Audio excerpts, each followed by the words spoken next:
Welcome to 5 Strike Weekly, everybody. 6 points and 2 clean sheets this week. Things look to be on a roll. But can we finally get a regular season win against New York Red Bulls? We're going to get into all that and more coming up. Welcome to the show, 5 Strike fam. I'm AJ, this is Marc. Before we get into it, become a member of the notification squad by hitting the bell next to the subscribe button on YouTube or hop over from Facebook and subscribe. You can now also find all our content on the Genico USA platform anywhere in the world on Amazon Fire TV, Roku, iOS, Google Play, and many other streaming platforms. Atlanta United have set another record with 5 consecutive clean sheet wins. And we've got 2 match reviews in this episode, but let's first get to the Orlando City match review. And doesn't it feel so sweet to get that W against them, especially after they talk so much trash against us all the time. Man, they just don't learn. I mean, like last season, they went on a 6-game winning streak, and then who ended it? Yep. And how did the rest of the season go? Exactly. It went a shambles. And they pretty much, their season broke down. Yeah. I believe they finished last. It was, they set close enough. They set a record for goals conceded. And have the gall to come attack us on social media. It's just, it's not wise. No. Not very wise indeed. But essentially it was that 1-0 win at Mercedes-Benz Stadium on Sunday. And you saw P.T. Martinez finally get on the score sheet. And wasn't so good to see. I mean, it's he hits it first time from a layoff from Tito Villalba, and then hits it top bins right corner. Sexy goal. Yeah, I mean, just they went direct. LGB goes over the top, and at that point it's football. Tito and PD combining on the break, and it looks like they've been playing forever. But that's the value of consistently playing them together, them getting used to one another, and. Yeah, and a simple layoff, but it's really knowing where each other are and to deadly effect because no one could guard him or mark him, and so you have a PT pretty much able to one touch it and then just smack it, especially where that is. He made it look easy. He really did. I mean, like when the ball came to him, I almost half expected him to go over, just because that's what you normally see. He's been doing that. Well, and that's I think a lot of players in that situation, we see for example, Gressel try his shots and they usually go over. So it had the power, it had the placement, it was beautiful, unstoppable. Yeah, it's so beautiful that it was another word. Exactly. Won another word, which if you were watching this, you probably already heard about it, but in the sake of the tease, we're gonna continue to tease it. It was nominated. But and so with this match we won our 4th match in a row with a 4th consecutive clean sheet. Definitely a massive positive on that. Also a Mother's Day win, so all the positives for all the mamas out there and the babies mamas and babies mamas. But and so seeing PT in his celebration though, very interesting. He kind of did a whole wipe down of himself, kind of a South American thing, I think, to kind of absolve himself of the bad juju, maybe bad luck that has been kind of following him around the beginning of the season. Yeah, I mean, whatever helps him, really. I mean, I think it's it was always going to be a settlement period, and I think now that his wife is his wife and his kid are in town, and all of that helps. All of that is definitely so important. I mean, at the end of the day, he's a person. I mean, he has a life off the field, and I'm sure, I hope he's getting acclimated. I hope he enjoys his time in Atlanta, and that's certainly going to help him as a player on the field. Right, for sure. And so also, Tito Villalba looked really, really good in this match. He was making a lot of things happen, pretty much creating all of our chances to a degree. Whether they were finished or not is a whole different thing, because that's kind of the negatives of what's been happening lately. But I mean, Tito Villalba with his pace, with his work rate, just coming up and down on the flanks, and it's just he's unstoppable when he gets a full head of steam on him. It's really enjoyable. I mean, for me, he was the man of the match in the Orlando match, and yeah, it's just one of those things where he gets the ball and he decides to go to goal, and nobody can stop him. Yeah. You know, it's just it is what it is. I mean, and I think having a player like that can help this system. You know, someone who's so direct, someone who's willing to take players on and create. We've seen Tito can also create. It's not just bangers. Exactly. Yeah, I mean, yeah, he can pretty much. It's you know, there's just nobody really in the league that can really keep up with him. I mean, maybe later on when he's like completely exhausted himself, then yes, there is the he'll probably get tackled a lot easier. I think you'll kind of see in the Vancouver match. Yes, he you know, he definitely is not as clinical as you would like, but you have the aspect of what's going to stop him probably is more himself versus somebody really going to stop him. So it's, you know, it's still though, Tito Villalba just so crucial in this match, as he always is against an Orlando City. Yeah. But yeah, we also saw Miles Robinson just being an absolute unit on defense. At one point, Orlando City had a counter, and he was the one-man wall to just stop, you know, their playmaker from even just getting past midfield. Yeah. Like, just incredible form from Miles Robinson. It's like watching Thanos. He's just like, nope. Yeah, exactly. It's just like, or it's Gandalf from Lord of the Rings. Like, you shall not pass, and he really, he's not letting you by at all, and but you know, it is to say though that Orlando City did have some of the better chances in this match, and arguably because they didn't have Luis Nani in their team, and really he didn't even travel. I mean, he probably is their most dangerous player, and him not being in there was probably a massive miss. Yeah. I mean, like he's because he's already scored a few goals for them, and I mean, I would say they had the absolute best chance of the entire match, which was Dom Dwyer, hitting it right at Brad. Yes, I don't like. He has an open net, right, and he hits it the only place that Guzan can save it. Exactly. Oh gosh, I'm so sorry, Orlando City supporters, that you have to watch Dom Dwyer on a weekly basis. I don't know how you do that. Yeah, I mean, to be fair, I get it from maybe Dwyer's standpoint, where, you know, it's you see an open net and then you see Guzan pop up, then, you know, it's the only thing that you fixate on maybe, and you hit it right at that target. Maybe. And so it's I think it's, you know, when players don't finish very well, it's a lack of confidence. Yeah. If he was in confidence with you know, hitting it with conviction, he probably would have ran onto it and just tapped it in. But he slid instead. He slid in, yeah. And that's the difference. You know, I've said this on a previous pod. It's like when you're running to first in baseball. If you slide, like, at all, slide head first or slide with your feet, it's going to slow you down versus actually getting through the bag quicker. And so, same, I think, concept applies here. He probably would have gotten to the ball quicker, hit it cleaner, if he had actually, you know, just actually run through it. But, you know, they sliced us open a couple times, and that's really what was pretty worrying still. I think they also chose points to press, and I think that maybe caught Atlanta off guard. I mean, they pressed actually in the opening minute, and they did. Actually got a shot within the opening minute. Right. So, and I think that's part of the reason why LGP went over the top, is because they said, well, look, if they're going to press, well then... Yeah, exactly. Yeah, and sometimes you do need to go over the top, and it's what's been effective versus the New York Red Bulls. And so, you know, against a team that isn't as good at pressing, and then also maybe a little bit more susceptible at the back, that's how you can get a Tito and a PT, you know, really into their box and into the danger areas a lot easier than, say, a New York Red Bulls. But also, I mean, you know, not to take all credit away from Brad Guzan, he did have a couple of really, really crucial stops other than that Dwyer stop. But I think also he had some mistakes that were kind of the errors in, you know, creating their chances as well. Yeah. Right?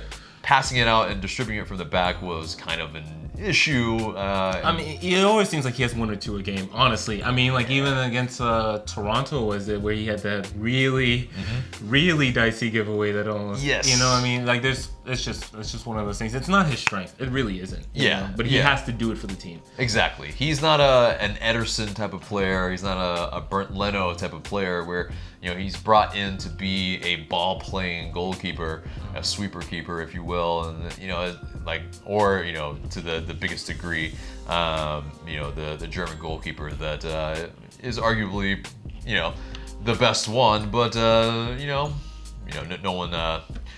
no one's rating him right now, which is that's a whole different. That's a European football, so never mind. But anyway, everyone's still rating David De Gea, but all right. Anyway, also though, Atlanta were still very fluid going forward. Great to see that, but really the lack of finishing is still a problem, and I think it's still a pattern. And yes, Orlando City play us a lot closer than than most other teams usually do, and so that kind of is a factor. To a degree. And then Atlanta, you can see the tired legs. Yeah. There was a certain point where the chances, they stopped coming. Yeah. And it was a matter of just holding on. There were a couple tackles in there, like one from Escobar that was, nice edge, but it was perfect. But it's tough, yeah. And I think, some of the other things were that, it's great to see Justin Meram get his debut, especially against the Orlando City side. We were hoping for, maybe a little earlier he could, get involved more, try to get a goal against them. It'd be really interesting to see what that celebration would have been. But it would have been, But he worked his way into the side quick. He just joined the team, and to make your first appearance within a few days of being with the team. Right. Yeah, Frank de Boer had talked about that, where bringing in a guy like Justin Meram, he is a guy that is familiar with a possession system. Especially with Greg Berhalter at Columbus Crew. At Orlando City, not so much, because they didn't really do that. And then back to a Columbus Crew where a Caleb Porter is coaching, also not so much of a possession game. And so it's a little bit different. And so he gets back into something he's more familiar with. And when he came on, I felt like he looked lively. He was trying to make something happen. So, in this match, he definitely was someone that I saw, some spark out of, which was great coming off the bench. But I think, one of the biggest talking points was also the fans booing Breck Shea, which is always interesting, and he's much maligned, like we all know. And there's a subset of fans that on every touch, or like even when he comes in, they think, it's like, every single thing that he does is wrong. And I think, it's a stigma that we probably need to get out of our heads, because I think while he's playing for our team, just back the guy, because you want him to do well.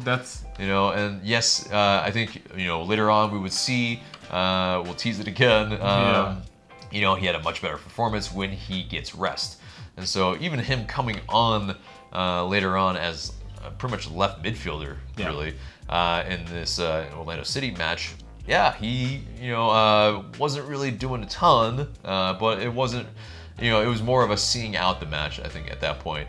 I think he was used as a kind of more of a target man on the left, because Guzan was sending the ball to him so that he could try to win it, and then we could try to keep it in their half, just kind of see out the game.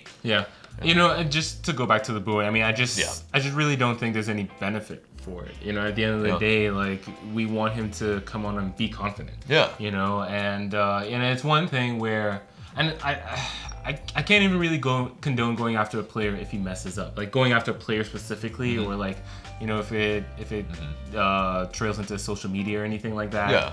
That's really not good. But especially there's like a line before he even kicks a ball, though, to give him stick. I don't see what that gets you. I understand maybe he's not always great to watch, but right, he's not been consistent, and that's for sure. But there are factors. I mean, like at the end of the day, he was never meant to play as much as he has. Exactly. He was never meant to be our out and out left back, especially in a back four. Like, exactly. You know, we've been ravaged by injuries on the left back position, and so to expect more than you really do, it's like, yeah, it is what it is when he comes in, and I think him being maligned, there is a little bit of to a point where, to a point where he actually might prove you a little bit wrong even. So I think we'll tease that enough there. But also VAR still rearing its ugly head at home.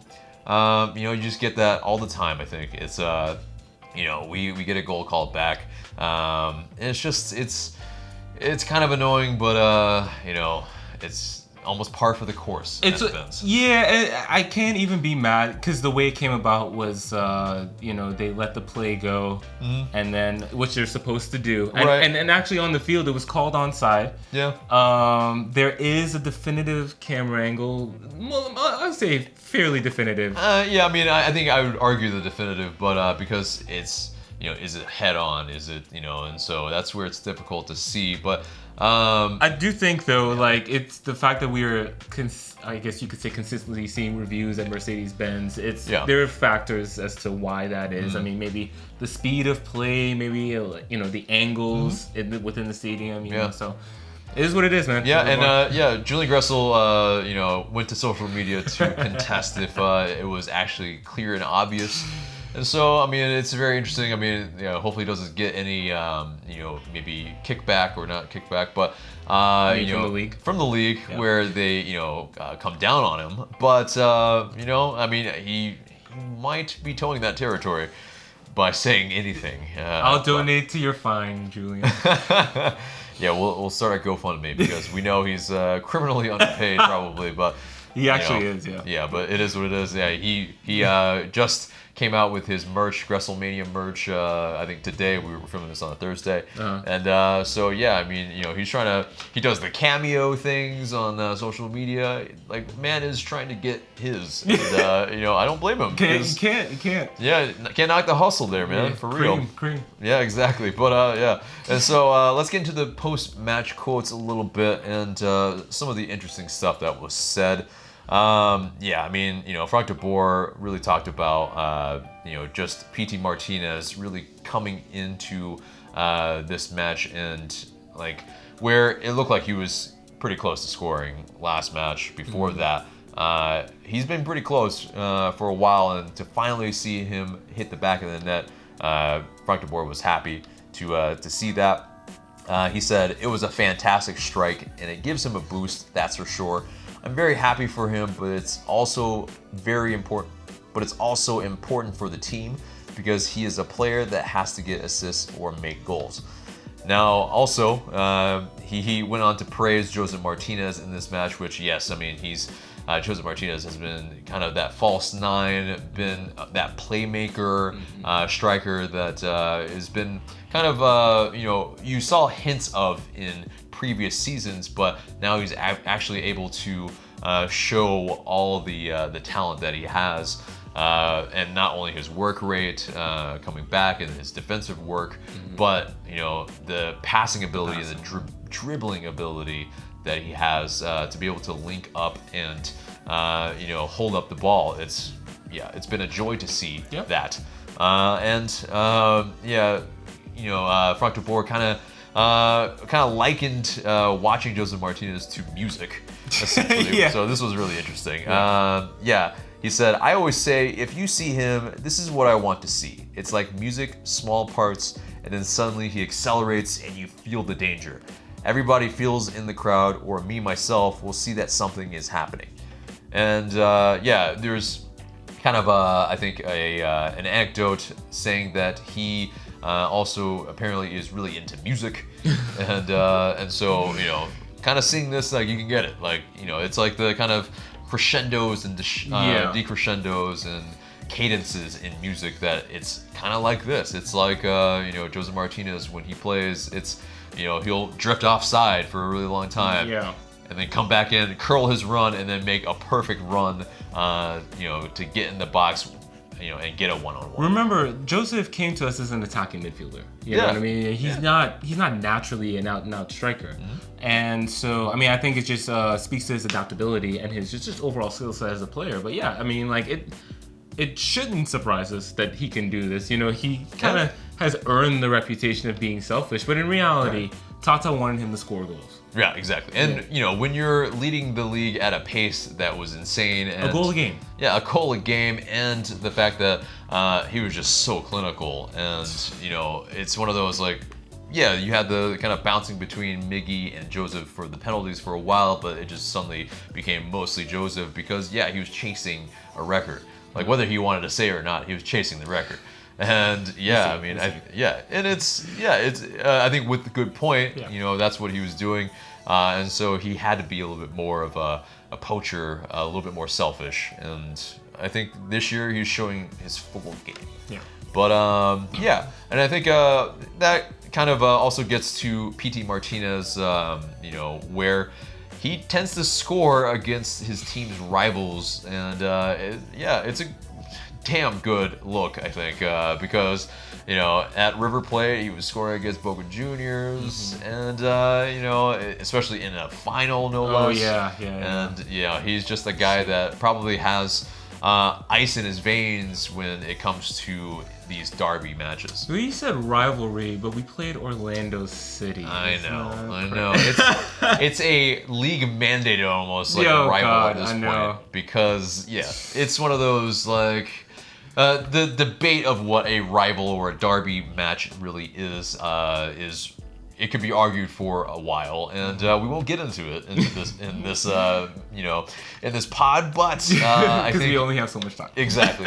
But it can be argued that yes, Orlando, because they've got nothing on us, that it's not really a rivalry. The other aspect is the kind of tension between the two fan bases. Is it heating up? I think it definitely is to a degree. Sure. And there's more and more hatred between the two fan bases each time, whether it's organic or not. Debatable. But at the very least, on this show, one of the people that's usually on, Tanner, getting hate mail from Orlando fans. Yeah. That's definitely something that will be I'm still confused. Addressed at a later time. Who paints nuts? Like, who gets nuts and paints them purple? The people don't know what you're talking about, really, but we will discuss that at a future time. So, that's more teases. So, anyway, let's get to the Vancouver Whitecaps match, where it also was a 1-0 win at BC Place, a grueling road trip that we are on at the moment, going West Coast, East Coast, back to West Coast. This is just the first part of that West Coast trip. They had to take a charter, but I think in this match, you saw some of that rotation that was necessary. Jonathan Nagbe and Michael Parkhurst did not make the trip, and I think it worked out for us in the end. I think Frank de Boer, for the most part in this match, had the right tactics and made the right moves, and I mean, I think you didn't see the players that came in miss a beat, but they weren't lighting the whole pitch on fire with their play, some of them, but I think there are some notable things from this match. I mean, sure. It was definitely a little slow to start, and so the first probably like 25 minutes or so, they were you could kind of see maybe the fatigue a little bit, but you saw that Vancouver were kind of playing right into our hands a little bit as well. They were pressing a bit, but not with a whole lot of intensity that really was bothering us. They kind of were trying to play us straight up, and they had a couple of moves that were getting them into the area, but I think overall they weren't really looking too dangerous. And then we finally we kind of wake up a little bit and we get a ball into their danger area. PT Martinez with his deft touch is able to win a penalty, which, I mean, some may say it's soft, but I think, you know, if you're in the box, like, you shouldn't touch P.T. Martinez if he's in front of you and the ball is between, you know, him and you. So. Yeah. I mean, so the goal came about, Joseph, you know, talking about false nine, Joseph the creator. He pops up on the left wing. He cuts to the byline, much like Tito would, and he played a ball in, and that was initially cleared. So Vancouver came out and actually had more of the ball in this match, as we saw, and they pressed us, like you mentioned. On this particular sequence, when Vancouver tried to play out, Atlanta counter-pressed, and I think that was something that you saw a lot of in this match. And so even though Vancouver had more overall possession, I think at times Atlanta looked even more dangerous because they were allowed to win the ball back or go after the ball in Vancouver's defensive third. That's what happened on this one. And the player who lost the ball then tries to go and win it back, which you often see in soccer. Like, that player loses the ball, goes after the ball, he bowls over PD. And for me, it's a penalty. I mean, it wasn't reviewed. And my thing is, too, because we've seen PD getting calls the last couple matches that he wasn't necessarily getting before. We've seen Barco getting calls this season he wasn't necessarily getting before.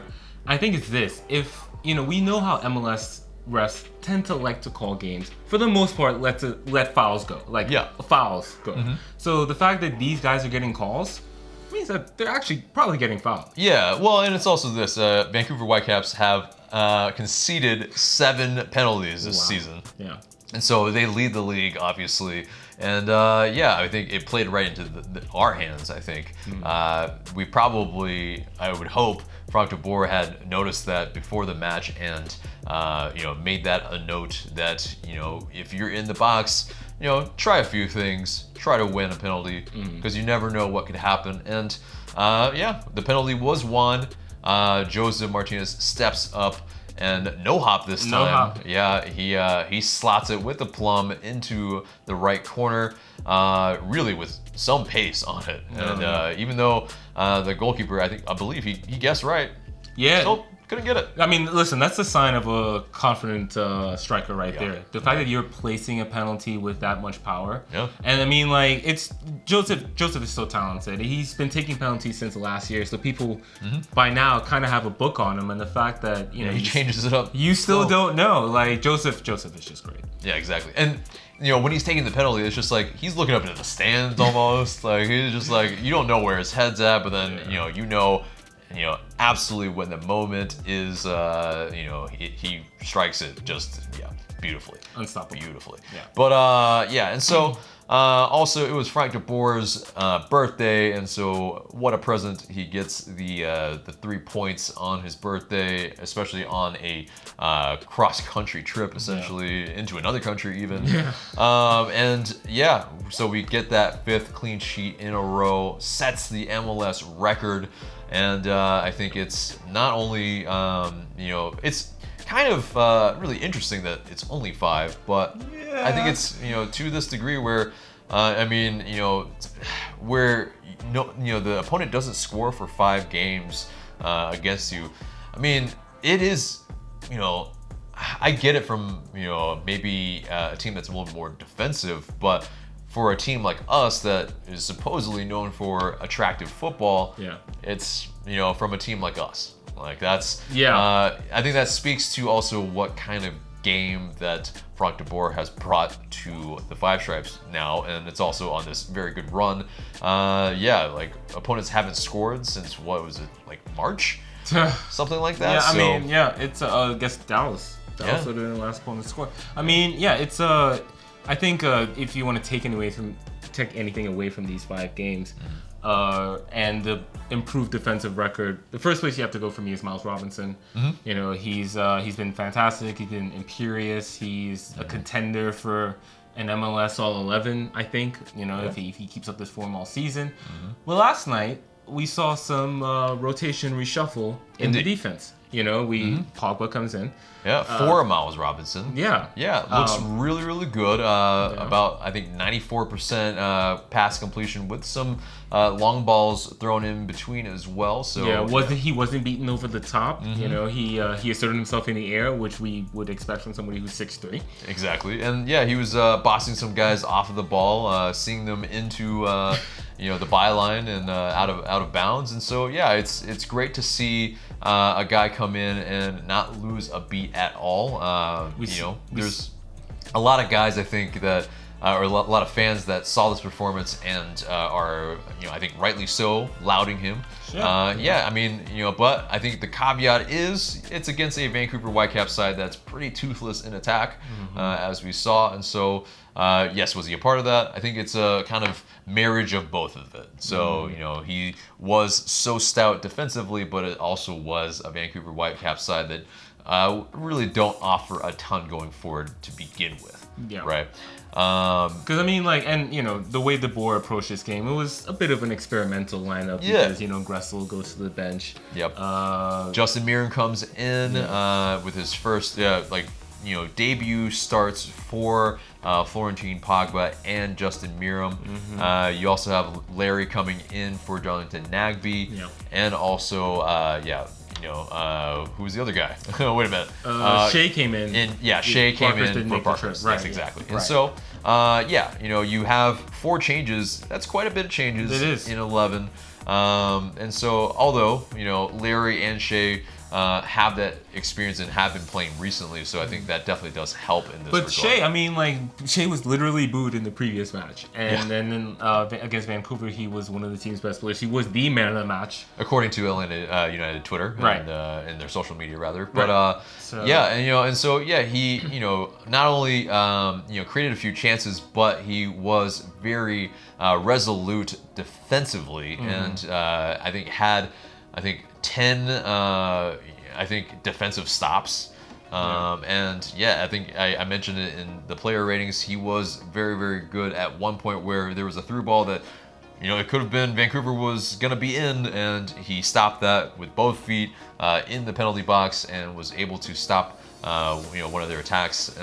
That might have been one of the more crucial ones for sure. Yeah, but Vancouver's toothlessness aside, it's a very good defensive performance from Atlanta. At the end of the first half, they had no shots on target. They finished the game with a .33 expected goals, which if you're a nerd like us, this means they didn't do shit.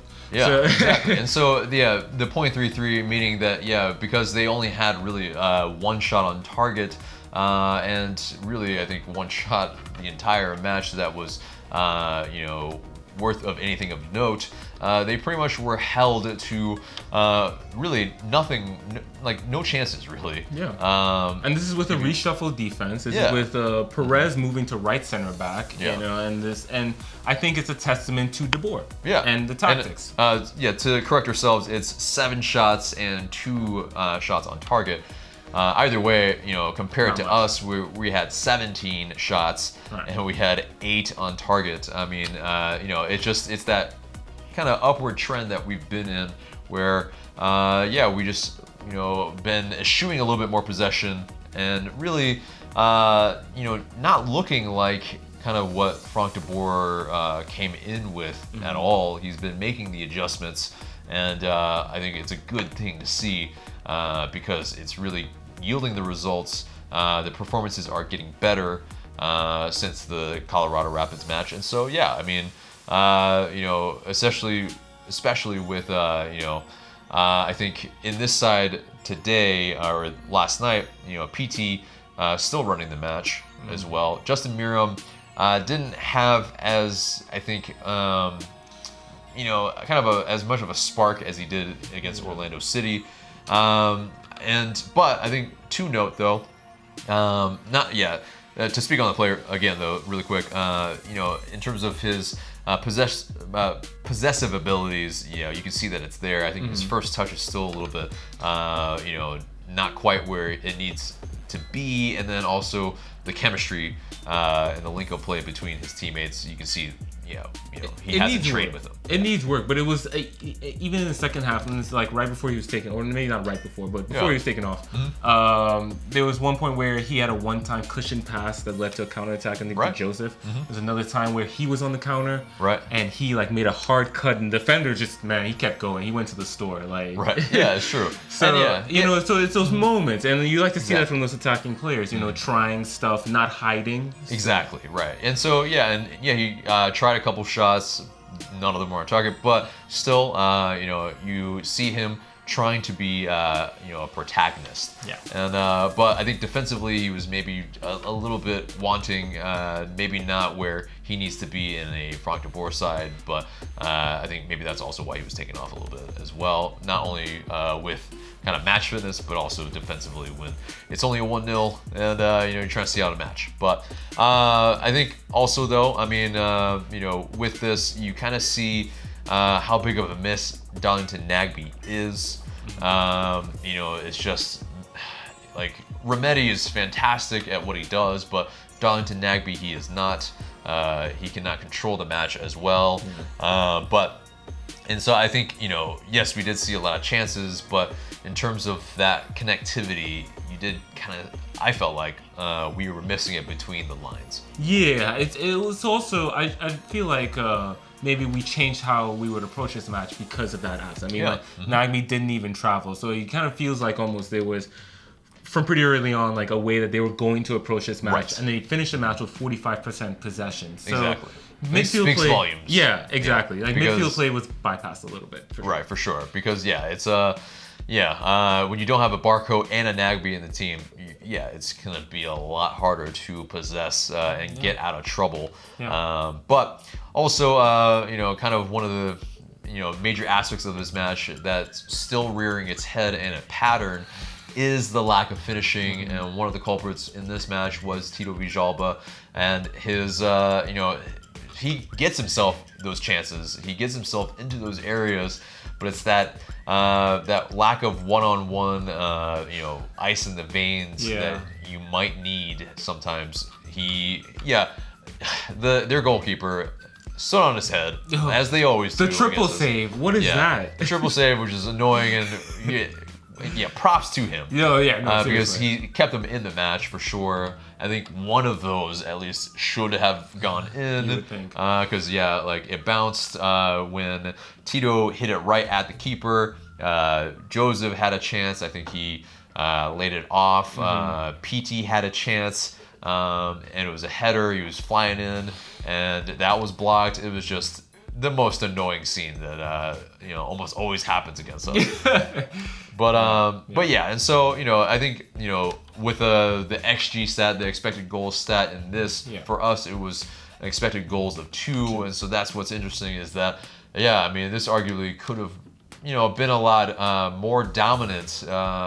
It to a degree is a dominant performance because we kept them to so few shots and chances, but yeah, I mean, you want to see the whole product at the end of the day, and, you know, maybe a little bit more kind of the style of what Atlanta United is known for in the past, for it to be called a truly dominant performance. But I think it's a resolute performance because, you know, at the end of the day, we saw at the end of the match, we were playing it to the corners, we were shithousing a lot, and we had a lot of dark arts in which kind of pissed off the TSN announcers that were calling this match, to where, you know, an LGP was, you know, he at one point fell down, and they were so annoyed. They were just like, you know, like, how is he still on the pitch? He should be embarrassed, and yada yada yada. They were still salty from last year's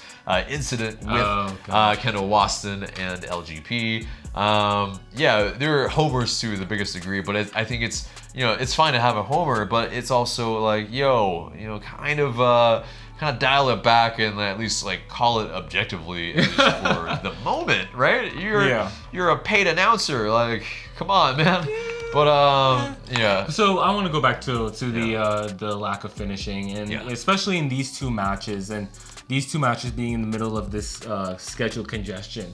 Those extra goals, like if Julians had counted or if they had scored early in the second half against Vancouver, it helps a lot. The match condition changes now, and you can change how you approach the match. It would have helped the manager, I think, in this situation a lot as well. Maybe like using, if you're at 2-0, 3-0, using the opportunity to get some guys off, get a few extra minutes of rest. I mean, any bit helps in this run. So the fact that they're having to grind out 1-0 wins, you know, okay. Yeah, So I would say that's the pitfall, I think. Yeah. Is it's called game states, and so with this, it's like when you have a 1-0 that you're trying to really shore up, and really we didn't set up shop or anything like that, but it is to a degree we were having to waste as much time as possible because that second goal didn't seem like it was coming at all. Yeah.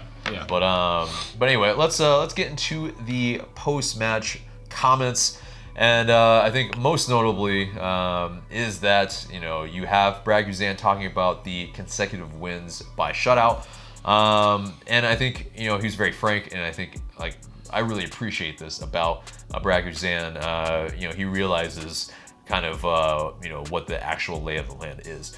He said, I quote, "I think if you look at the last couple matches, the chances that we are giving up, they're not as clear-cut chances as they were the first few games of the season. The first few games of the season, we were spread out.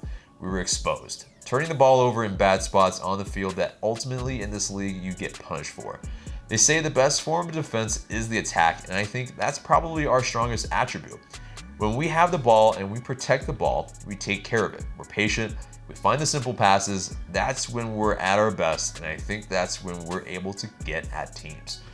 So, yeah, I mean, I think it's pretty. It speaks for itself here. That the fact is that the chances are a lot less dangerous than they have been in previous matches. Yeah, absolutely. Especially last night against Vancouver. I mean, they did next to nothing, So, and I think also where that possession occurs is important as well. Yes, it's important that Atlanta hold on to the ball and take care of it. And so, for example, maybe losing it in the back line, like we saw a couple times against Orlando and in previous instances, that's not ideal. But what we saw against Vancouver, like I said before, the overall possession numbers are one thing, but it's where the possession is occurring, how dangerous is it. And I think the Vancouver match was more of a template of what Atlanta wanted to do in terms of possession and defending with possession. Agreed. And we were using that possession to see out the match as well, which I love seeing because, we were just passing around their guys that were pressing at that moment. Excuse me. And so I think, at that point, that's when you want to see, there's nothing going forward. Okay, let's pass it back. And then let's circulate it back around. And then, there's a ball over the top that's on now. Let's use that. And that's lovely to see when, you're not really creating a ton of chances nor finishing them. Yeah, that's when you use the possession for your benefit. Yeah. But that wraps up a bow on both of those matches and gets us into the news where, yes, Ezequiel Barco has made ESPN's list of the 30 best players in the world under 21. I think that's huge accolades and, global attention. That's awesome to see. Yeah, I mean, you saw players like Pulisic on there, like Kylian Mbappe on that list, So it's great for MLS. It's certainly great for Atlanta. I'm sure they wouldn't mind seeing that. Indeed. Yeah, that definitely ups the the transfer fee. I think to a degree. Yeah. And especially, I think, any of the Barco naysayers, I think you can see, the fact is that Barco is lauded across the world. It's just a matter of him being able to show his talents and having a showcase for them. But that's a confusing thing for me about going back.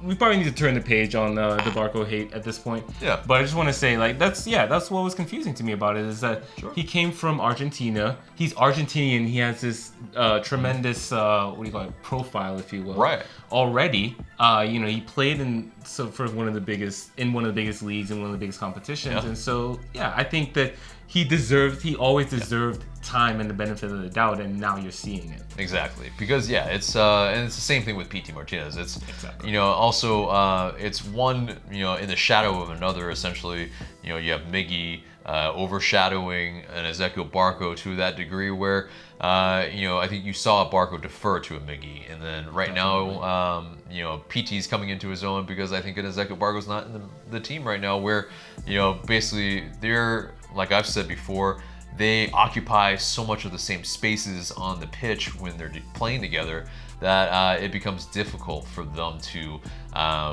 find different spaces because they are, to a degree, kind of similar when they're on the ball. And so I think for both of them, I would like to see a little bit more off the ball movement that is a little bit more dynamic. But let's move on. And also, Tito Villalba, Brad Guzan, and Frank de Boer get into the MLS Team of the Week. Congratulations to them because I think it was off of that Orlando City performance. They all, I think, tactics-wise, Frank de Boer deserved it. Brad Guzan with his saves that, got us out of trouble. Also, he got us in a little bit of trouble, but it's all right. And Tito Villalba was just so, just creating so many chances and, kind of the main cog. Yeah, exactly. But also, you have P.T. Martinez's goal. He was nominated, and it was against Christian Roldan of the Seattle Sounders again. Yep. And essentially, we did the business again. Barco won it last week, and P.T. Martinez wins it this week. Listen, man, Roldan had a sweet goal this week, last week too, honestly. But it's one of those things where people get mad at how much attention Atlanta gets from the league. Yeah. But this is why. Clicks, the mentions, that's all Atlanta's got that on lock. Right. And you always see MLS if they are posting a video or if they post something picture-wise, it kind of probably has something to do with Atlanta United, or in a video you see a clip or a little glimpse of Atlanta United first. Yeah.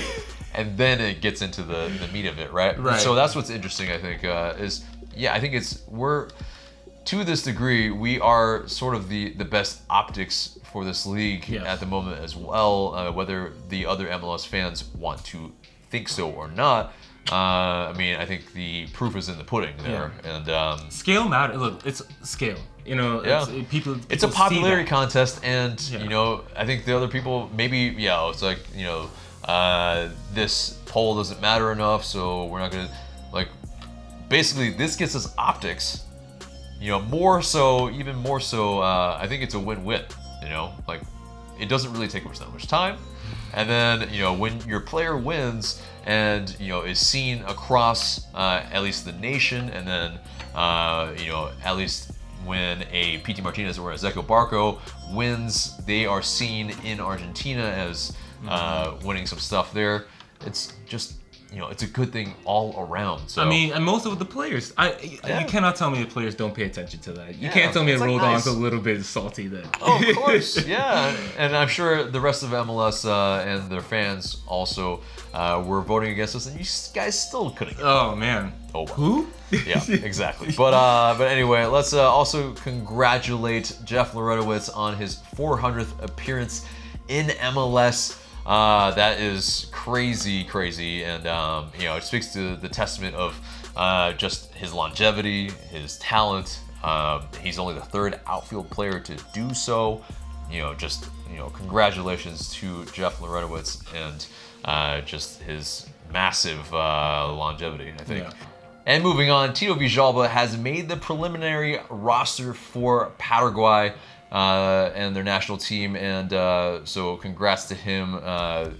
They're getting ready for the Copa America. Miguel Almiron has also made the preliminary roster, and he's getting back from that injury, of course, that he suffered that kind of kept him out for the kind of last 3 weeks of the season for Newcastle. And also, Jose Martinez has also made the preliminary roster for Venezuela. And it doesn't seem like P.T. Martinez is going to make the Argentinian squad, but for Alba Celeste, but we'll find out in the coming days. Unfortunately, they're just very, very stacked in attack. So it's some big players there. Tito. I think I'm not really sure where Tito's chances lie in terms of making Paraguay, because I think he mostly comes off the bench for them. Yeah, I think he seems like he's a player that they could use though. Absolutely, I still think that for Paraguay, he's a guy that is very useful, and I think that instant spark off the bench. I think still I would love to see him and Amron combine once again, just for old times. I know, right? Just for the nostalgia's sake, for sure.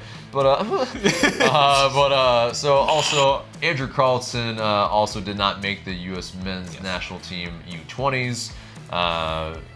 What does that kind of mean for him, do you think? So DeBoer had a take on this. He was asked about Carleton last week, actually soon after the U20 roster was announced, and it was confirmed that Carleton would not be going. Right. And DeBoer said that he needed to mature a little bit, maybe look at his diet, weight training, kind of everything that goes into a playing career. Right. And I wasn't that surprised. I was intrigued at the comments. So to take it back to last year, at the beginning of the season, when Tata says that Carleton's closer to the first team than the second team. Yeah. And we're all excited. It's like our first homegrown. We're putting together this juggernaut of a team. It looks like Carleton's going to be a part of it. Right. But from pretty early on, we were questioning why wasn't he playing more. Remember that drubbing in Houston, he doesn't come off the bench. You were wondering, okay, as the season goes on, he actually does end up spending more time with two than one. Right. Got his looks here and there with the first team where he looked okay. Yeah. And there was a quote later in the season where Tata, I think, kind of talked about he needed to up his game, I think tactically, or maybe need to understand a little more what he wanted from him. Right. And then there was the MLS Cup. And that's kind of where incident. that's kind of where things take a turn. It seemed from the outside looking in, right? Sure. So he's suspended from MLS Cup. I don't think he was allowed to take part in the parade either. That's a pretty big punishment. I mean, there's no guarantee that Atlanta ever wins the championship ever again. And so the fact that you being the most notable homegrown player not being able to take a part in it, I have to feel that had an effect on him. Right. And now fast forward, DeBoer, so coaches have changed. DeBoer has not been playing him that much. We've seen Dion Pereira come in the offseason. He's gotten looks. We've seen Justin Merrim just join the team, and he's already got his first start. Right. Carlson, by the way, was not selected to the squad against Vancouver Whitecaps. He did travel, and I think that often happens, though. You have that extra guy just in case somebody gets injured in training. And so that, you have that extra guy that is there as a contingency, but he might not get selected. And I think he's that guy that's on the fringes. He's shown enough at Atlanta United too, but not on a consistent basis, I think, but he trains with the first team a lot, and so he is familiar with all the players as well, and so you have that familiarity, but he's just not kind of ingratiated enough and maybe showing enough in training to be able to make the 18. And so, it is what it is, I think, for that regard, that, he's kind of getting some stick from the fans as, he needs to show a lot more, and that should be a motivating factor for sure. But I think, this also is maybe looking into it a little bit further than it really is, because he also was kind of sick the last 2 weeks before that.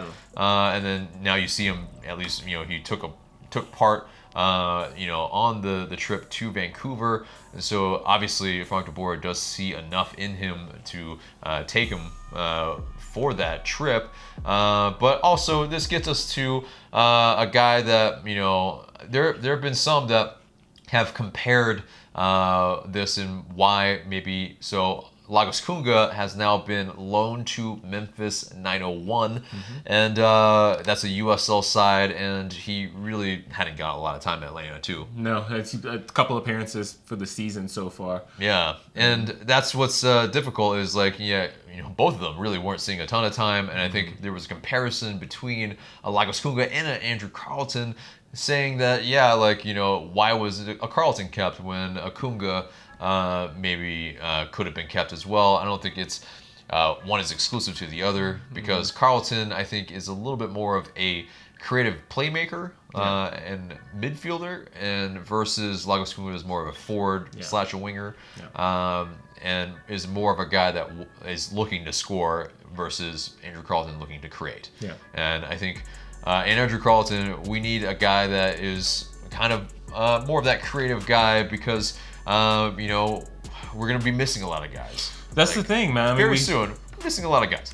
We just went through the list, because Copa America starts in the middle of that break, but in the knockout stage, it's like we may not have Joseph.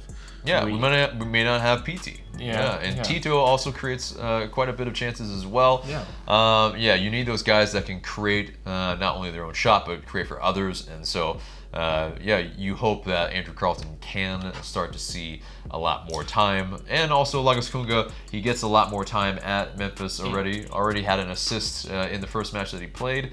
And so hopefully more and more comes. I think you're seeing... ideally, I think you're potentially seeing good player management. I mean, for Kunga, if it is that the situation the situation isn't working right now, then sure, maybe a loan not too far away. And then for Carleton, I do think it's encouraging that De Boer had a thoughtful answer. That when he was asked, he had things that he wanted to say specifically about Carleton, because you're still in the plans long term. It's just that right now he can't be included because the team until he gets better, until he can be useful to the team. And that's just, look at everything. Look at the U20 squad. Tal Ramos went with a squad that has shown him something, that was playing. Even somebody like Cirillo from Dallas. Like he was not necessarily figured in the plans initially, but he got called up. Right. Yeah, I think also it's guys that are playing a lot more than Andrew Carleton is, and so it's I think he just needs a lot more game time, and maybe it's a whole different conversation. But moving on, so Atlanta's Gulch project has a new name, the one that's gonna kind of start digging into the grounds in 2020. It's called Centennial Yards. You let us know what you think of that name in the comments below. But the Gulch is where a lot of the Atlanta United fans tailgate, at least the supporters groups do, and where we do our fan cams. And so times are gonna be changing, and it's gonna be very interesting. It's gonna be a very kind of more corporatized type of feel, more live, work, play, and Centennial Yards is the name. But so moving on real quick on José Martinez and his hairstyle of the week. He's been going with kind of the roots of just dark-haired, buzz cut a little bit, and now it's I would dare say it's a little Cisco-esque. But it's a little saucy. It's a little saucy. It's some frosty roots, and it's always great to see what that next haircut's gonna be, because it just doesn't last for long usually at all. Summer vibes, man. Summer vibes, exactly, man. But anyway, let's move on to Atlanta United 2, and really quickly, Bethlehem Steel and Atlanta United 2 drew 1-1 Sunday night at Talon Energy Stadium. Lawrence Wyke, the Englishman, scored his first professional goal, with team captain Jack Metcalf, pitching in with his first assist of the season. So anyway, that wraps it up for the news and gets us to the mailbag. You guys send in these questions through IG story. Please continue to do so, and we might answer your question in the future. First question comes from Domi Remian 20. I'm sorry if I butchered that. I don't know any other way to read that. Is there any chance of Assad coming back to ATL? I don't think so. I think this is in reference to a lot of people seeing his IG story, and also where he's basically watching DC United matches, or he's watching other matches across the world, and not really playing for Vélez Sarsfield, his parent club right now. He's not loaned anywhere. He seemingly could help an MLS team. Some people are pining for him to play left back at Atlanta United. It's just one of those things where, I think we have to move on from this, because his rights are owned by DC United. And if they wanted him, and if we wanted him, we probably would have made the move already. I think he's probably, at this point, salary cap space is tight for us. He probably is a little bit too expensive. And if you look at Atlanta's kind of model, if you want to call it that, kind of bringing Almiron in, selling him, bringing Barco in, you figure the plan eventually is to sell him, maybe PD as well. So I think that Atlanta, if they go out into the transfer market, is going to be for big players. It's going to be usually to until things change, to replace an outgoing big player. So I don't see where Assad really figures into the plans at this point. We've got a lot of attacking options as well. So I think the chances are low. But next question comes from Baraka99. Do you think this month's batch of games will determine how we finish the season? I do actually, and even setting up kind of looking at this season as a whole. Yeah. I always felt like the second half of the season was always going to be where the team could really get into their style. You know, they'll have the full team back post July 7th. Yeah. And so at that point, I think we should see the best form of the team. So picking up points now is important because, like, let's say if you're a couple points within, let's say, Supporter Shield or first place in the East, at the break, then you can say, okay, second half we can go after that. We should be up there. And right now, I mean, Atlanta's third. They have games in hand on DC and Philly. Exactly. Theoretically, if they win out, they could be in first. We could go top if we do win all the points at hand. And so, who could have said this 5 games ago? And I think that's a testament to Frank de Boer and his adjustments and the changing of tactics, and also maybe a little bit different personnel, and of course also his hand being forced a little bit too because Ezeko Barco having to go away. I mean it opens up a lot of more space, I think, on the pitch for a PT Martinez to operate. But next question comes from Nell Oof. Do you think a good left back would have been a better investment than Justin Meram? Not in this case, no. I mean, I think especially with Mikey Ambrose coming back to training, that's like as I keep saying, Brek Shea was never meant to be the full-time starting left back, and so I think for the left back position, what we need more than anything is health. If you look at who we are potentially missing and already missing, I think that getting an attacker was actually a smart play. A veteran, somebody who can kind of slot in right away. We've already seen that. So I think they did the right thing in picking up Meram. Yeah, because also it's I mean, George Bello being out a little bit longer term, no one could have predicted that. We again have that salary cap kind of lack of space, and so it's kind of really who are we going to bring in on that money on, because also Justin Meram, it was a steal. Like 100,000 in GAM and a second round 2020 draft pick, super draft pick, where we pretty much gave away or released our pick this season with Amir Bashti. Like, it shows you how much we put value into those draft picks right now. I think, them having to revamp the draft to begin with shows you what type of value that really is. Yeah, especially in the second round. I mean, like... Exactly. So, I think this probably is a low risk, probably a little higher reward than we actually think. Next question comes from Candy Gack. The penalty shot. Why doesn't the player who got it take the shot? Well, I mean, every team has designated penalty takers, and as we talked about with Joseph is an excellent penalty taker. Now you might be thinking, oh, it's 12 yards, like anybody can hit the back of the net. Not so. Yeah, and there's a guy there standing in front of the net who has something to do with it. Right, and it's also scenarios, and it's also like how icy cold are they in front of it, especially when maybe it's the first goal that's on the line. Exactly. It's like the opener is so important. You have to have a guy that has the kind of percentage-wise the highest to score. And Joseph Martinez has been the guy that's been taking our penalties. PT Martinez is a person that can as well, but he hasn't been the most confident in front of goal just quite yet. I think I mean, PD gave his blessing. Yeah, he gave his blessing to Joe. Exactly, and so and I think you see that across as well. It's like if LGP won the penalty in the box or something, he's not going to be taking it. It's not that every single time. You have the guys who are the designated guys who have the highest percentage of making it, and I think Jose Martinez has proven that a lot. Yes. Next question comes from Terminus United 83. Would Pogba be a possibility at left back? He moved forward well in Vancouver.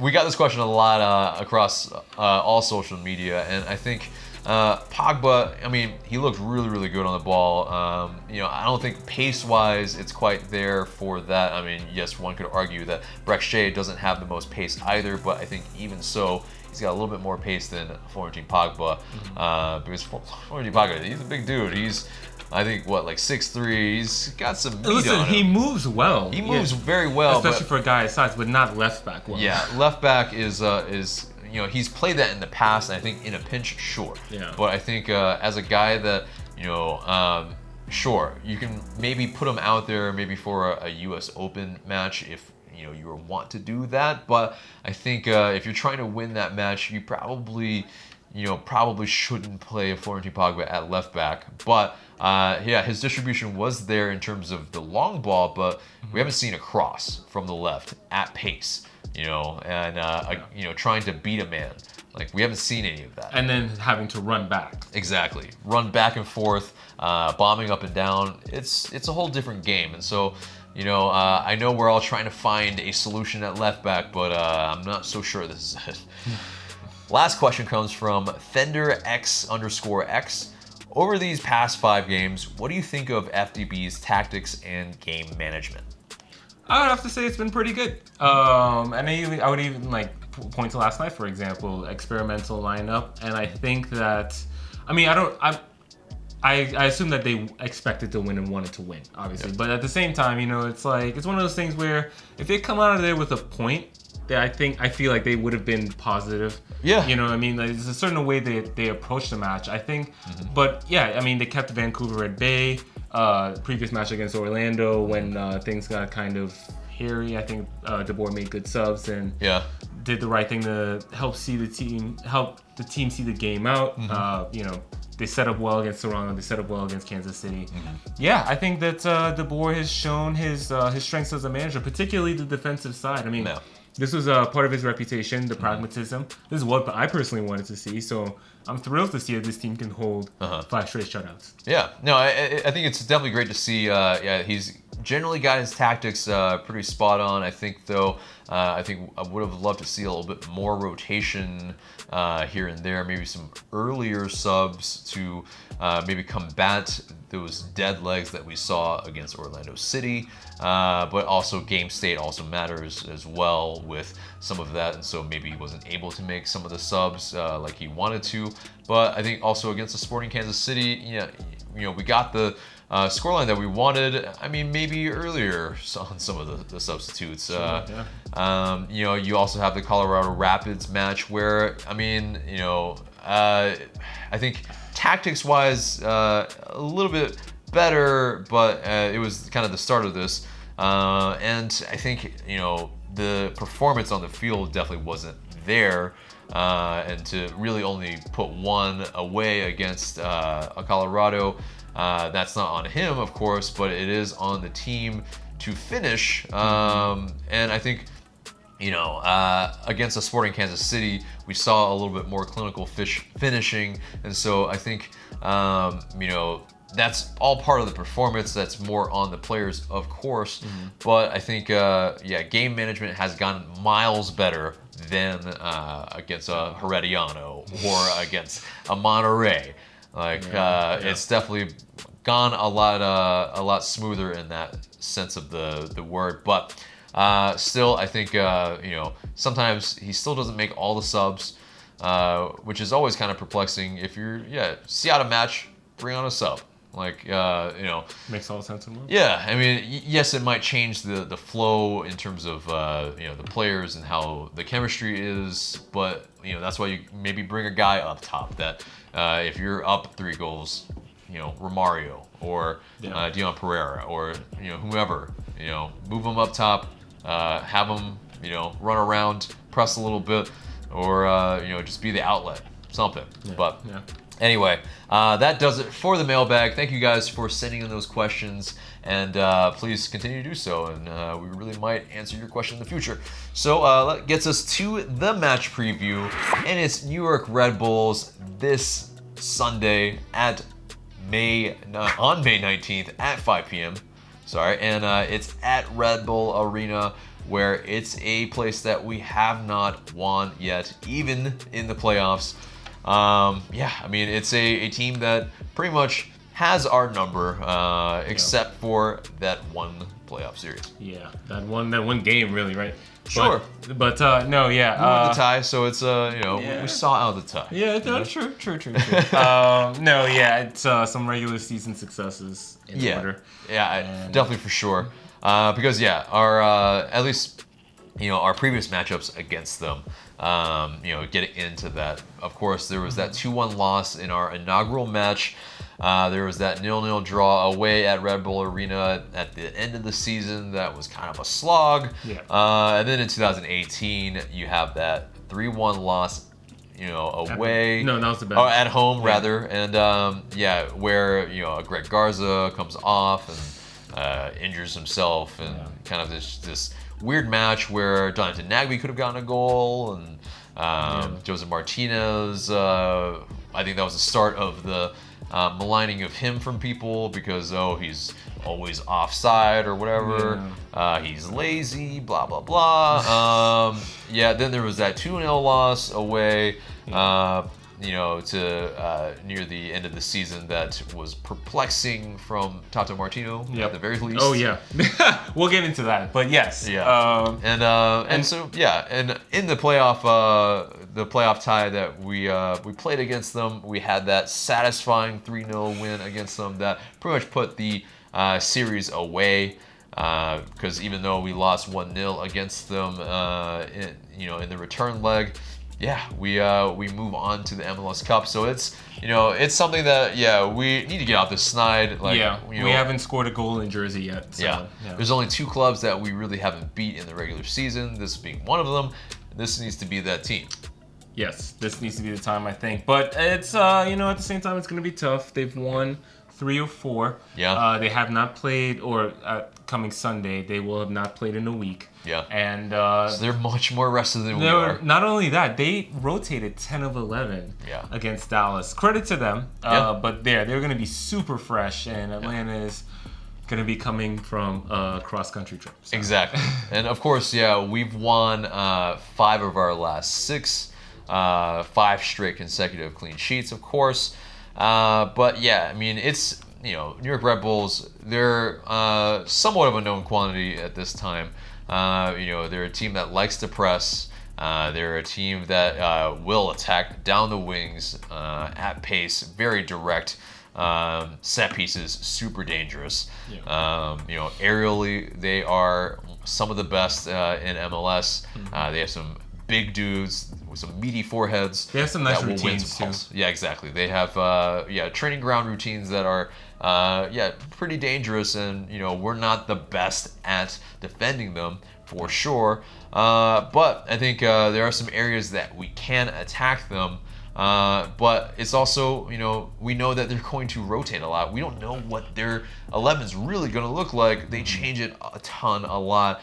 Chris Armas, yes, he did. Their head coach did blow it last season in the tactics that he played against us. He tried to possess a little bit more. It was interesting. Well, he didn't press, which is and that as well. Yeah, and so that's going against their bread and butter, but that's kind of, I think you have to see them press in this match, right? Absolutely. Because, if he's going to try to play it out a little bit more or, not press, that just goes right into our hands. I think what not pressing does for Atlanta is just gives them time on the ball, which I would not recommend that as a tactic against Atlanta. Yeah, sometimes it works if we're just really stagnant and we're only passing it side to side, but in which case it may be in this season because of how we performed when we've just possessed a ton and not done a whole lot with it.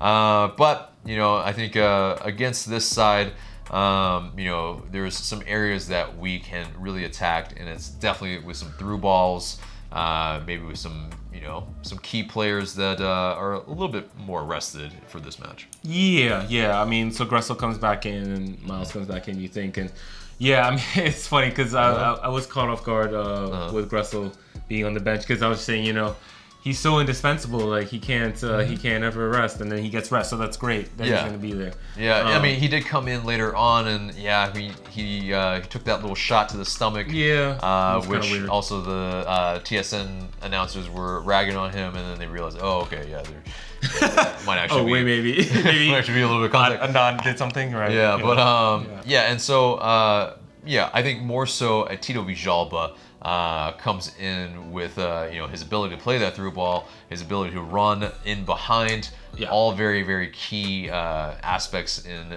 really breaking down this team. Yeah, I mean, so going back to the matchup last September versus Red Bulls, I mean, like those were. Atlanta and Red Bulls were the two best teams in the league last year. Yeah, that was a decisive match for the supportership, And if Atlanta had just gotten a result, they would have gotten the supportership. But the approach was confusing. I mean, they kind of lined up in one. I guess you call it 5-3-2. Tried to possess in the back a little bit, right? And Red Bulls just pressed the hell out of Atlanta, and Atlanta really couldn't get much going. They did try to go over the top a couple of times, right, to the forwards. My issue with that is... Well, yeah, that could have been where, with better finishing with Miguel Miron and Tito Villalba, we probably, would have seen a different result. But finishing, again, is part of the performance. They didn't finish it. So. And, well, it's that too. And then, it's just... When you have two up top, right, and you're going over the top, you have the defense back there. The defense has the numbers, and I think that was part of the issue there. Is the few times they try to go over the top, they were cleaned up by Red Bulls pretty easily, right?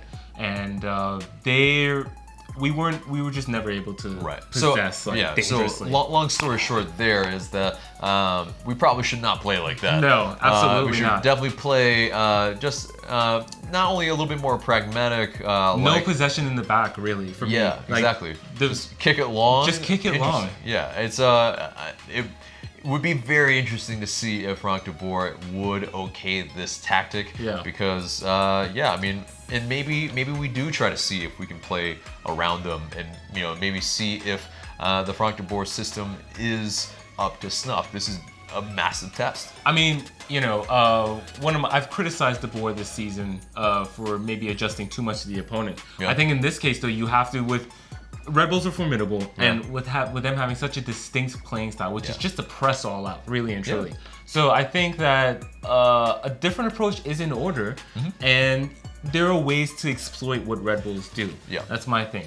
So we'll get into how we line up, and But in terms of let's get into some match facts. Yeah. So Atlanta United in the last 10 of 12 games have scored where there have been under 2.5 goals scored in all of those matches, or in 10 of those 12 matches. They have kept a clean sheet, of course, in 5. So that will be interesting if we can continue that. And LA United have been winning at both halftime and full-time in their last 4 matches. So, that bodes well for us, but it's coming into a team that, we need to score first probably at all costs, really, because if they score first, then we are in for a slogfest where they're just not going to let us have the ball. And our chances probably to score will be, it will just have to be found through the long ball or ball over the top or something. But I think so the keys to this match is how much rotation still, because some guys were rotated. Now who's going to be rotated instead of that, or is it just going to be the guys who are rotated come in? We'll see. Can Atlanta United keep another clean sheet? I think that is going to be what's going to be really difficult here. Yeah. I mean, two pretty elite defenses, I think, in that sense, will be going up against each other. So maybe there won't be a lot of goals scored, but I think the commentator's curse is probably going to rear its head here, and it's going to be a 4-4 match. Right. Yeah. Yeah, but MLS will be happy about that. Exactly, and it's also so the other part of it is how will New York Red Bulls look to attack us? Yeah. Will it just be through the press, or will they try to create some chances through combination play or, That's the thing. It's like that's not really their forte. So I think another all more reason to just kick it long and force them to create because they haven't proven they can actually do that. Right, and yeah, with that heavily rotated sides that they usually go through, they have played some 4-2-3-1, but they've also played some 5-4-1s, and so they are want to kind of change up the shape at least, and so some guys to watch for the New York Red Bulls. Yeah, you have Marc Razakowski, who's got 1 goal and 1 assist so far. I mean, yeah, mind you, they are not in the best of places in the table right now still, but they have come into form. So there is that. But the Razakowski guy is a guy that is one of their key players that can play that final ball. He's a guy that, is a good set piece guy, and, on the counter, he's one of the more dangerous guys. Daniel Royer, of course, their midfielder, another attacking midfielder, has 2 goals and 3 assists. So he's been their guy that's kind of their leading scorer or tied for leading scorer, and guy that can create the most chances to be finished so far. It's between BWP and Brian White recently in terms of their forward options, and Brian White has been their guy up top because you have kind of Bradley Wright kind of questionable with a groin injury lately, and so we don't know if he's going to play. That's going to be very interesting. He didn't play in September, and it didn't matter. So yeah, exactly. And so you have Aaron Long, of course, but he is a guy that's also questionable with a hamstring injury. So is it an Amro Tarek and a Tim Parker? As their kind of central defenders, we'll see. But yeah, if it is Aaron Long coming back in and Tim Parker, I mean, that's one of the best central defensive combos in the league last year, if not the best. Right. Yeah. But and so another big part of that is if Kaku is able to play. Of course, he had that incident in SKC, which was very ill-advised, to say the least, kicking the ball right into a fan at point-blank range. He's served that suspension. Whether he's been playing, he hasn't been playing, actually. So it's he's kind of having a weird season because he had that whole blow up on Twitter.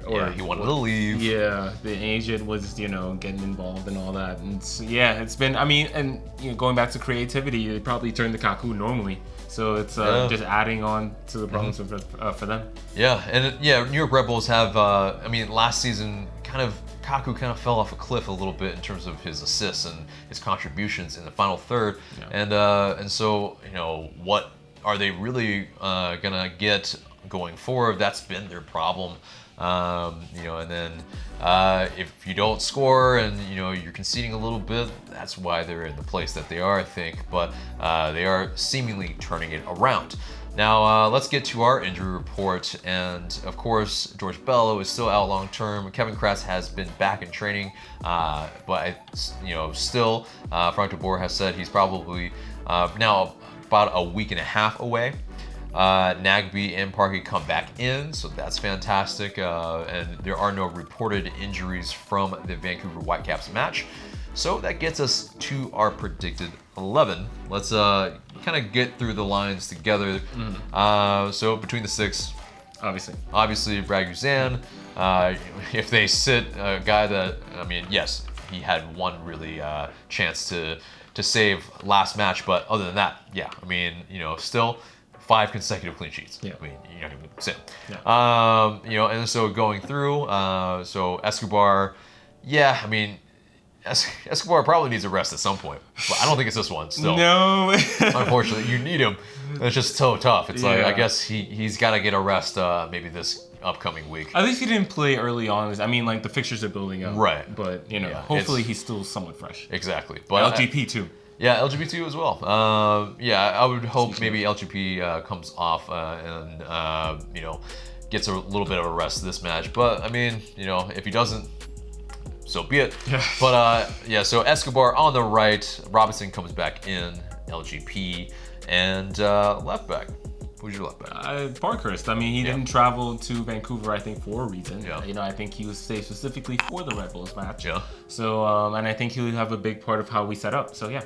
Yeah, and I think he's played in those matches. He knows how well they press. He is good on the ball, and he is still resolute enough, on the left to be able to stop what attacks they may have, hopefully. And so, I just hope they're not gonna like gang up on his side, and I can see them. I can see them doing it. You could. Yeah. Hopefully, he's not put in difficult positions, and he can pass long. So if he has a second to like look cross field, that could actually work out really well for Atlanta. It's true.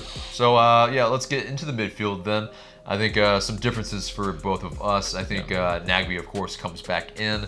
I mean, we're gonna need his possession and his ball ability and just overall work rate. Yeah, exactly. I mean, he's a guy that he was probably saved for this match. For me, I think it's Remedi comes back or stays in, and kind of offers that little bit more mobility for that because. Yeah, if they're going to be pressing him, you need a guy that's going to be able to at least skirt a tackle or two. And he's shown that he's been able to do that once or twice. Yeah, for me, it's Lorenowitz. And so we talked about bypassing midfield play, going long. I think that Lorenowitz could be very useful in that regard, helping them win headers. I also think his distribution is very good. So having him in the middle of the field almost as like kind of an outlet, somebody, a safe pass, if you will. Sure. I just think, and again, his experience in this type of game. Right. I think Lorenowitz would be, and Nagbe. Yeah. Alongside Nagbe. For sure. And I think we're in agreement here for the next lines is that Gressel plays on the right, comes back in. PT is in the 10 position. And Tito Villalba is on the left, and Joseph up top, of course. Yeah. And so the tactic is play it long if necessary. We'll try to pass around and get some combination play, and maybe where Joseph can hold up the ball a little bit, but I mean that press is going to be hot and heavy, and it's going to be very difficult. So. I think we're gonna have to see kind of a dynamic, dynamic play, kind of to kind of skirt whatever they might throw at us, and sometimes play it long, play it through them if they're going to, and try to play between the lines if they are giving that to us. Yeah. But it's gonna be difficult. My thing, so going back to what we talked about before about how Atlanta played last season, what I like about this lineup that we predicted is that you have more forwards on there. Yeah. So when you go long, and it's like three or four forwards versus the defense, and that puts them in one-on-one situations.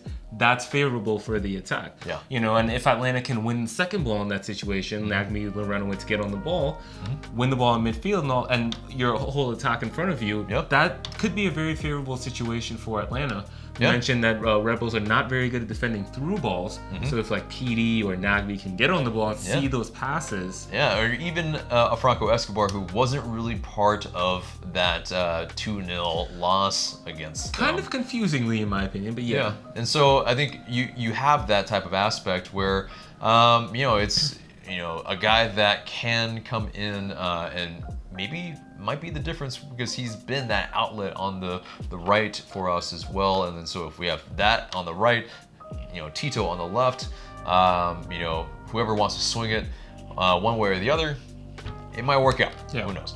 But so getting into the odds for this match, Atlanta is pinned at 9-5 to win, and that's a 35.71%.